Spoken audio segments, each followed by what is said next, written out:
কেন যেখানে নবী মুস্তাফার নাম হযরতে আদমকে জিজ্ঞাসা করো, হে আদম সাফিউল্লাহ, আল্লাহ তো তোমাকে বানিয়েছে, তুমি নবীর নামটা কোথায় খুঁজে পেয়েছিলে? তা আদম সাফিউল্লাহ এক বাক্যে এক স্বরে একটাই উত্তর দিবে, মাওলানা সাহেব হাদিসকে খুলে দেখো, কোরআনকে খুলে দেখো। আদম নবী আমি, যখন আল্লাহ আমাকে দুনিয়াতে প্রেরণ করেছিল, দুনিয়াতে পাঠার পরে আমার তওবাকে কবুল করার জন্য জারিয়াটাকে আমি বানিয়েছিলাম, যে নামের ওসিলাকে আমি বানিয়েছিলাম, যে নামের আমি মাধ্যম নিয়েছিলাম, সে নাম তার কিছু নয়, সেটা ছিল আই লাভ মুহাম্মদ।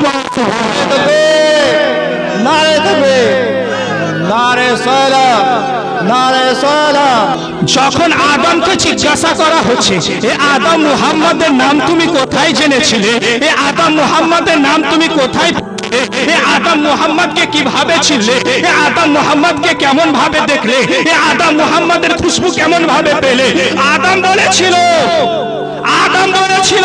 যে আমি মুহাম্মদের নাম আল্লাহর রাব্বুল যে জান্নাতকে বানিয়েছে, যে জান্নাতের দাবিদার একটা আলেম করতে থাকে, যে জান্নাতের আশা একটা হাফিজে কোরআন করতে থাকে, যে জান্নাতের দাবিদার একটা পীরও করতে থাকে, যে জান্নাতের আশা একটা মুফতি মুহাদ্দিসও করতে থাকে, সেই জান্নাতের দরজাতে লিখা আছে মুহাম্মাদের নাম। বলুন সুবহানাল্লাহ।